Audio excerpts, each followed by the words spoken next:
All right, hello and welcome to this training. As you can see from the title, what we're going to be covering today is the identity stack and how to speak to yourself correctly.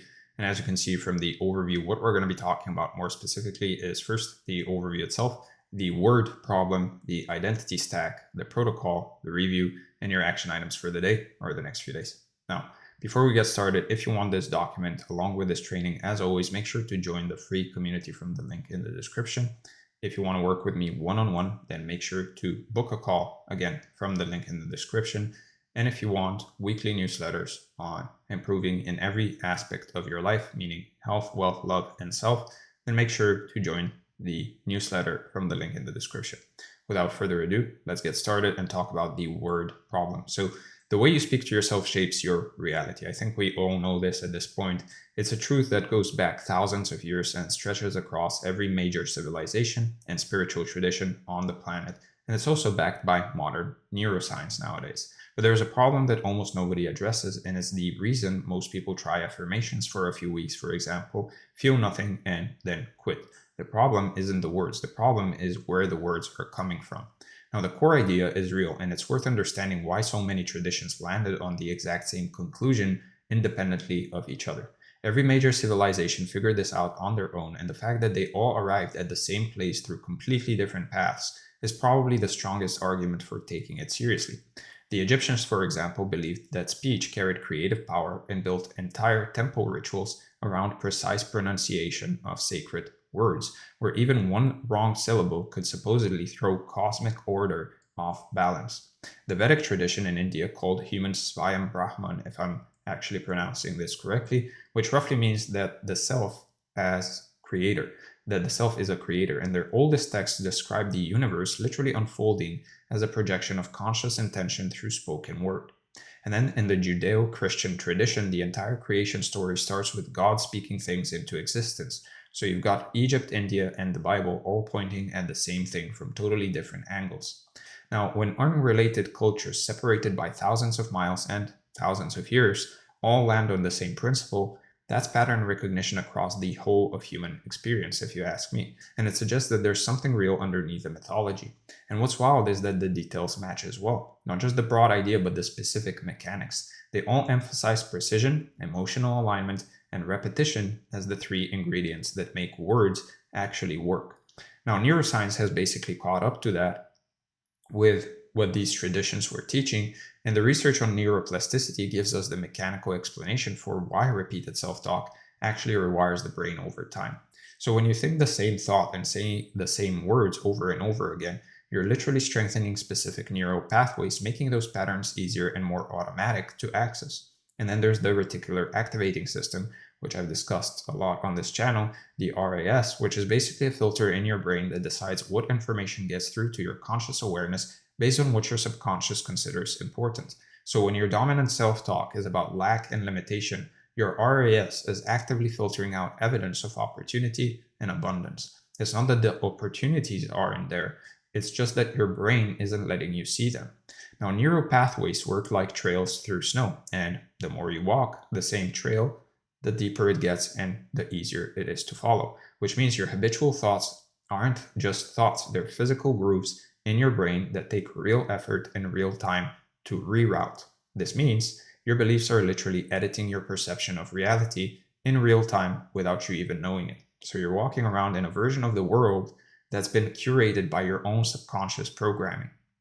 Now, one finding that really drives this home is from performance coach Trevor Mode, who trained elite athletes and found that external speech, the words you actually say out loud, is roughly 10 times more powerful than internal thought alone in terms of its influence on your behavior and state. Now, the thing is, negative speech was found to be 40 to 70 times more impactful than positive speech.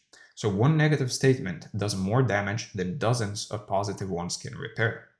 Now, to really understand how words create results, you need to see the full chain of cause and effect.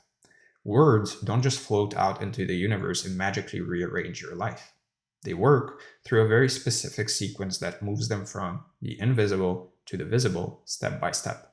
Now, the creative sequence goes like this. Energy enters your conscious mind, where you form your thoughts, and those thoughts, that when held with attention, become ideas. Those ideas get impressed on your subconscious mind, which doesn't argue or reason. It just accepts whatever you feed it.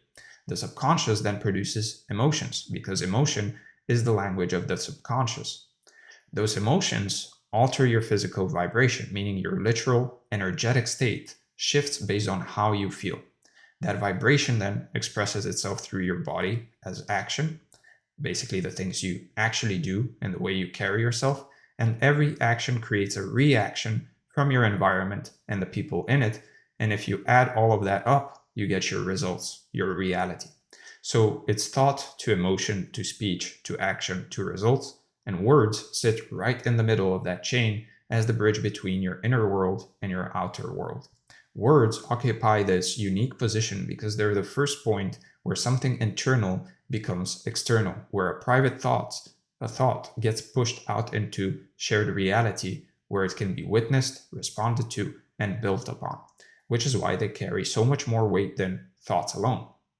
And the chain has a compounding effect as well. So a small shift at the thought level creates a bigger shift at the emotional level, which creates an even bigger shift at the action level. Changing what you say to yourself is literally a leverage point that multiplies through every stage below it. And when you really look at where words show up in your life, there are basically four major arenas at least, where this plays out. 4 places where your speech is actively shaping your reality, whether you're paying attention to it or not, and most people are completely unconscious in at least 2 or 3 of them. The first one, and the most obvious one, is your inner monologue, the constant stream of self-directed commentary that runs all day, every day. This is the most intimate and most dangerous arena because nobody else can hear it and nobody else can check it for you. So it just runs on autopilot unless you deliberately interrupt it. So you need to notice what you're saying to yourself about your self-concept, about what you can and can't do, about what's possible for you, about how the world works, and about what you think is going to happen. All of that inner chatter is programming your subconscious in real time. And the self-concept piece is the biggest one here because the things you say to yourself about who you are become the ceiling for everything else. You will never consistently outperform the opinion you hold of yourself in your private inner dialogue. Most people have never actually stopped to listen to their own inner monologue for even an hour. And if they did, they'd be horrified at how relentlessly negative and limiting it actually is, running on patterns that were most likely installed in childhood and never questioned. Now, the second arena is your affirmations and declarations, the statements that you say out loud or write down that affirm what you want to actually create. Now, the reason these matter is that the act of putting something into words, whether on paper or spoken aloud, takes it from 0 to 1. What does that mean? Well, an idea that only exists in your head is a 0. The minute it exists in some form in reality, even just as words on a page, it's in physical reality. It's now a 1, and a 1 can be multiplied. So declarations are basically seeds that you're planting in shared reality, and they signal to your subconscious that this is the direction you want to move in. This is where your energy should flow, and this is the intention you're committing to. Now, the third arena is your personal narratives, the stories you tell about yourself and your life that are really just clusters of beliefs strung together over a timeline. And these are honestly more powerful than single affirmations because they create identity. And identity is really what drives behavior consistently over long periods of time. So you need to pay close attention to the story you're actually telling about your past, your present, and your future. And are you the person whose business never works out, for example? Are you the person who can never get past a certain income? Are you the person who, for some reason or another, always attracts the wrong relationships? Are you the person that can never lose weight? Are you the person that never goes to the gym? Whatever story you're running, you're collecting evidence for it every single day. And that's the sneaky part, because the RAS we talked about earlier is always looking for proof that your current story is true. So the story feeds the filter, and the filter feeds the story, and the whole thing becomes this self-reinforcing flywheel unless you consciously rewrite the narrative. Now, changing your stories through conscious spoken word or written scripting will change your life more than any other single practice. When you change the story, you change the identity. And when you change the identity, everything downstream shifts with it. Now, the fourth arena is your conversations with other people, which most people totally overlook. Now, these matter enormously because once you put an idea out into shared reality through speech, other people can interact with it. And their response either amplifies it or diminishes it, right? So if you share your doubts and fears with someone who's equally stuck in negative, that negative seed gets multiplied. The idea becomes more real, more solid, more true than it was before you spoke it. Misery loves company.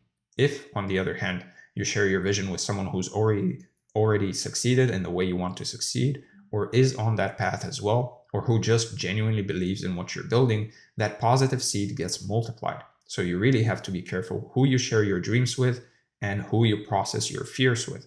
Whatever you create with your word, you also have to protect and maintain. And that means being selective about who gets access to your ideas and your vulnerabilities. Now, with that covered, let's talk about the identity stack. So all of that is real and all of that works. But the thing that almost nobody actually addresses, and honestly I think is the single biggest reason people fail with this stuff, is the identity stack. Most approaches start at the level of words. Change your words, change your reality, speak to yourself correctly, and everything shifts. Great advice, true advice, but incomplete advice. Words don't exist in a vacuum. They sit on top of something, right? And if that something underneath them is broken or misaligned, then the words just bounce off. They stay surface level. And you end up doing affirmations for months with nothing to show for it except frustration. And it's not that the principle is necessarily wrong, you're just building from the wrong floor. So here's the framework I want to introduce, and I'm calling it the identity stack. And it basically shows you the 5 layers that words actually sit on top of. And it explains why you can't just skip straight to language and expect results. So the 5 layers from bottom to top go like this. First is physiology, your actual physical state, your breathing pattern, your posture, whether your nervous system is in fight or flight or rest and create mode. Second is state, your emotional frequency in the moment, whether you feel contracted and defensive or expanded and open. Third is identity, who you believe yourself to be at a felt level, not who you say you are, but who you actually feel like you are in your body. Fourth is language, the words you actually speak from that identity. And fifth is reality, the results your language and actions create in the world around you. Now, this order matters enormously because most people, as you can see, try to change the layer 4, language, while layers 1 through 3 are completely off. Now, that's like trying to build the 4th floor of a building when the foundation and the first 3 floors don't even exist yet. It's obviously going to be kind of impossible. So when your physiology supports your state, and your state supports your identity, and your identity supports your language, then the words you speak carry genuine weight and genuine frequency, and they actually penetrate the subconscious and actually shift the RAS and actually change your results, which is what everyone wants, but very few people experience because they keep starting too high up the stack. And here's maybe the most important thing about this. When the lower layers are aligned, you don't even have to try to find the new words. They basically come naturally, right? The right language flows out of you automatically when you're in the right state and operating from the right identity. Forced affirmations, in my opinion, are a symptom of misaligned lower layers. So let's talk about that bottom layer, because this is the piece that obviously gets skipped the most, almost every time, while it's arguably the most important one. Your autonomic nervous system has 2 primary modes. Sympathetic mode is your fight, flight, freeze, or fawn response. The stress activation state where basically your body is focused on survival. And parasympathetic mode is your rest and digest state where your body is more focused on repair, creation, and growth. When you're in sympathetic activation, when your breathing is shallow and your shoulders are tense, your cortisol is elevated, you just generally don't feel safe, secure, and relaxed.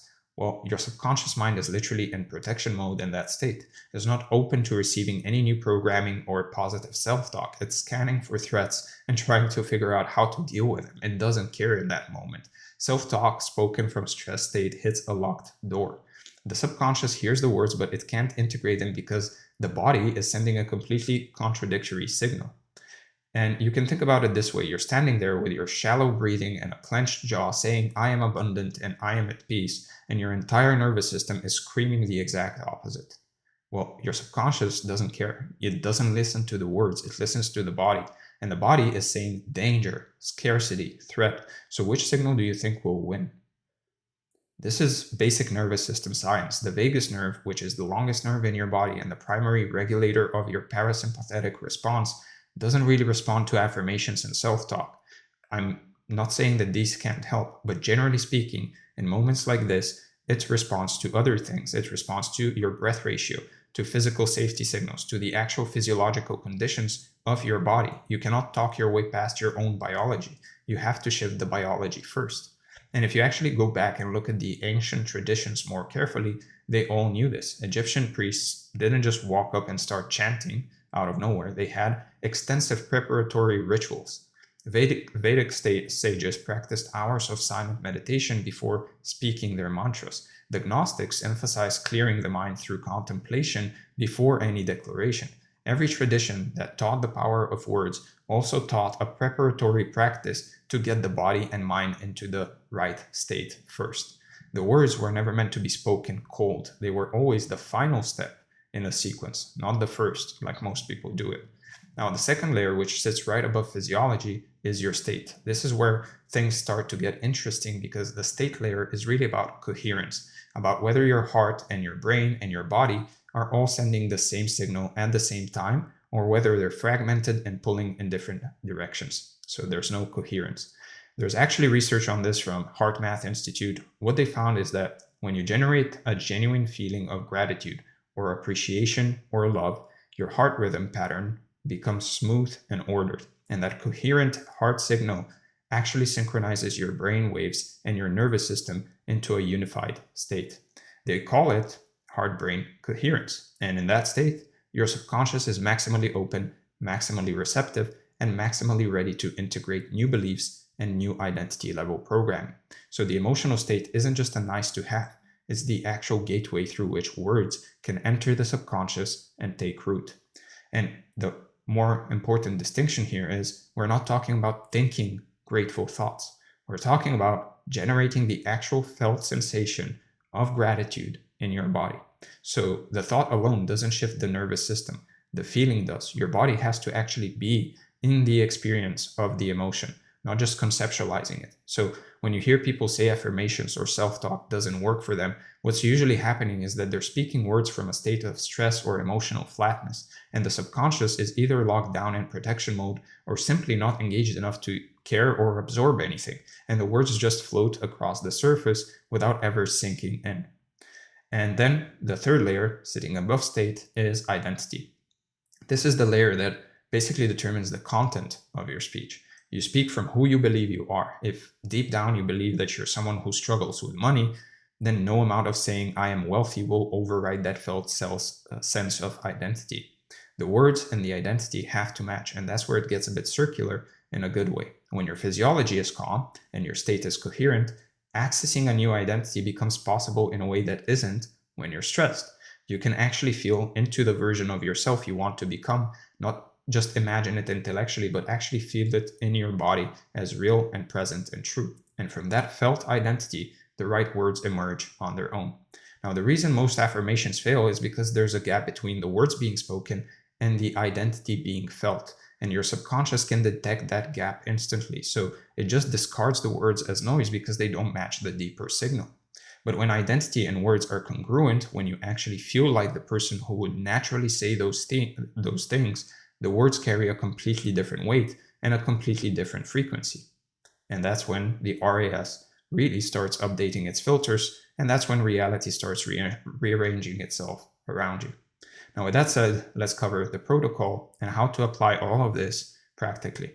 So now that you understand why most people fail with self-talk practices and where words actually fit in the full stack, let's get into the actual protocol to use this to your advantage. Now, if you skipped to this part, make sure to go back to the beginning and actually watch the video. Otherwise, none of this will make sense. So 5 steps that you run through before any affirmation, any self-image script, or reading, or any journaling, or any declaration. It takes about 5 minutes total once you get the actual hang of it, and it completely changes the quality and the impact of every word that actually follows. So the first step is really resetting your nervous system, and this takes about 60 seconds. The technique is stupidly simple, but it's incredibly effective. So you inhale as deep as you can from your nose, and then when you can't inhale anymore, or you feel like you can't inhale anymore, you just slip in an extra quick inhale. Now, then you exhale for as long as you can. Typically, you should try to do it for longer than your inhale. Now, if you need a quick tip with that, how to make it longer, then just make the F sound as you exhale. And you repeat that for about 3 to 5 rounds. That's it. Now, the reason this works is that the exhale activates your parasympathetic nervous system through the vagus nerve. Your inhale activates sympathetic, your exhale activates parasympathetic. So when the exhale is longer than the inhale, you're sending a direct signal to your brainstem that says you're safe. Stand down from threat detection and open up for something new. Don't overcomplicate this. At the end of the day, it's just breathing with a longer exhale. You don't need an app. You don't need a special environment. You can do this sitting at your desk, in your car, laying in bed, whatever you prefer. The point is to just shift your nervous system from reactive to receptive before you put any words into it. And what's happening on a mechanical level is that you're changing the information your body is sending to your brain. The body talks to the brain just as much as the brain talks to the body. And when the body is sending a safety signal through calm, regulated breathing, the brain responds by opening up pathways that are closed during stress. And you'll actually feel the shift happen, usually by the third or fourth breath, where something in your chest or in your shoulders or just a general feeling of relaxation comes. It's just sort of let's go, right? Something in your chest or shoulders just sort of let's go. And that's your nervous system literally switching modes from sympathetic to parasympathetic, from protection to reception. So why this matters so much is because your vagal tone, which is basically a measure of how well your vagus nerve functions, is directly linked to emotional regulation, social connection, and cognitive flexibility. People with higher vagal tone recover from stress faster, have better emotional range, and are more open to new information and new beliefs. And vagal tone improves with practice. So the more you do this breathing reset consistently, the easier and faster the shift will become over time, and the more naturally receptive your baseline state becomes. This is one of those things where the daily practice will actually compound over weeks and months. So at first, the shift might take all 5 rounds of breathing, but eventually you can drop into a receptive state in 1 or 2 breaths because you've trained the pathway so thoroughly. Now, the second step is entering a coherent state, and this takes about 2 to 3 minutes. It builds directly on the nervous system reset you just did, and what you do is you place your hand on the center of your chest and you start breathing as if the breath is flowing in and out through your heart area. Now, this isn't a visualization exercise, it's more so a focusing technique. You're directing your attention to the heart center while you breathe, and then while you're doing this, you generate a genuine feeling. Not a thought about a feeling, but an actual felt experience of gratitude or love or appreciation. And you can think of something specific. It could be a person you love, a moment that actually moved you, a gift that you truly feel grateful for, anything. And let that feeling spread through your chest and your whole body while you continue the heart-focused breathing. And I want to stress this, it has to be real, right? You can't just fake this part, because if you're just going through the motions and thinking about gratitude without actually feeling it, nothing happens. The nervous system and the heart respond to authentic emotion, not to the concept of emotion. So find something that actually touches you, even if it's small, even if it's as simple as the fact that you actually woke up this morning, or that someone in your life actually cares about you. It could be a message from a loved one even. The more specific and personal the thing you're feeling grateful for, the easier it is to actually generate a real emotion around it. It makes sense, right? Don't try to feel grateful for life in general. Feel grateful for one particular thing that actually lights something up inside you. And you'll know it's working when you feel actual warmth or expansion in your chest area. That's the physical signature of heart coherence. And once you feel that, you know that your subconscious gateway is open and ready to receive whatever you put into it next. And this is the part where the ancient traditions were way ahead of us, honestly. All those preparatory rituals, the dawn meditations, the silence practices, the contemplative breathing before chanting, they were all doing exactly this without having the scientific vocabulary for it. They were shifting their physiology and they were entering coherence before speaking their sacred words. The words were always meant to come after the state shift, not before it. We just lost that sequencing somewhere along the way, and we ended up with people doing cold affirmations into a stressed out nervous system while basically staring at themselves in the mirror and then wondering why nothing changes. So, what we're really doing here isn't inventing something new. We're recovering a lost protocol that every wisdom tradition used to know and practice, and we're updating it with more modern language and modern understanding of the nervous system. Now, the third step is speaking your truth, and this is where the self-talk piece finally comes in, the language, except now you're doing it from a completely different foundation. Your nervous system is in parasympathetic mode. Your heart and brain are in coherence, and your subconscious gateway is wide open. From this place, you want to speak one single declaration, not 10, not 20, just one spoken slowly with full presence and full feeling in every syllable.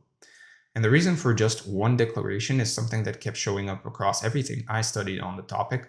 One conscious statement spoken with absolute conviction and full body feeling carries more creative power than 1,000 scattered affirmations rushed through without presence. And you can think about it if you're more religious. In Genesis, creation was spoken out into existence one command at a time. Let there be light, one thing, fully felt, fully intended, and then released. And the way you do this is you let each word land before you move on to the next one. Feel the I before you say the am. Feel the am before you actually say whatever comes next, right? Let each word settle into your body like it's the first time you've ever said it. It's not supposed to be like you're speed reading a script, right? This is speaking something into existence. And the declaration itself needs to come from identity, not from desire. I am, not I want. I am, not I hope. Speak as the person you're becoming. From the felt sense of already being that person, which is much easier to access when your body and state are already aligned through the first two steps. And then after you speak it, you let it go completely. No checking, no repeating nervously, no wondering if it worked. You planted the seed in prepared soil. You don't dig up a seed to check if it's growing, right? You trust the process and you move on with your day. Like we talked about earlier with the divided mind problem, the worst thing you can do is to declare something powerfully and then spend the rest of the day contradicting it with anxious inner monologue. Speak it once, feel it fully, and then release it. And this is honestly where faith comes in, real faith, not blind belief, but the kind of trust that comes from understanding how the mechanics actually work. When you understand how the mechanics work, you just have faith, you have belief, because you just know it's bound to happen. Once you know that your nervous system is open, your subconscious is receptive, and your declaration was spoken from genuine felt identity, you can trust that the programming has been received and the process is underway. And then you do this every single day. Same protocol, maybe same declaration, maybe a different one, depending on where you're focusing, but the sequence stays the same. Reset, coherence, declare, protect, confirm every single day. And over time, the compound effect of doing this daily from an aligned state is really staggering compared to years of cold affirmations, looking at yourself stressed out in the mirror. So I mentioned the fourth step here, which is protect. Now, the fourth step is protecting your state throughout the rest of the day. The morning protocol is only as powerful as your ability to maintain some degree of that alignment as you move through your daily life. And the world is going to test you. Stress is going to show up, and negative conversations are going to happen. And every time you get pulled into reactive mode, your nervous system will shift back into sympathetic. Your RAS will go back to scanning for threats, and your old programming will try to reassert itself. So what you do is micro resets throughout the day. Anytime you feel stress activating, anytime you catch yourself slipping into negative self-talk or reactive emotion, you pause and do the 2 to 3 extended exhale breaths. Just enough to pull your nervous system back towards parasympathetic. You don't need to do the full 5-minute protocol every time. You just need to interrupt the stress response before it takes over and starts writing your inner dialogue for you. Now, this is basically the same as the pattern interruption we talked about earlier, where you wake up from unconscious thinking and catch yourself before you walk down the old neural pathway. Except now you're adding a physiological component to it, which makes the interruption way more effective because you're not just trying to outthink your stress. You're actually changing the signal your body is sending to your brain. And every time you do a micro reset and choose a better thought from a calmer state, that's a vote towards the new identity. Every time you let the stress run and let the old self-talk take over, that's a vote towards the old one, right? And like we covered earlier, whichever side gets more votes by the end of the day is what you're reinforcing. So the protection step is really about winning the daily vote count. And this also applies to your conversations with other people, which are the fourth battleground we talked about in the first section. Be very intentional about who you share your vision with and who you process your doubts with. A conversation with the wrong person in a stressed state can undo your entire morning protocol in about 5 minutes flat. Share your seeds with people who've already grown what you're planting, or people who genuinely believe in what you're building or are on the same path as you.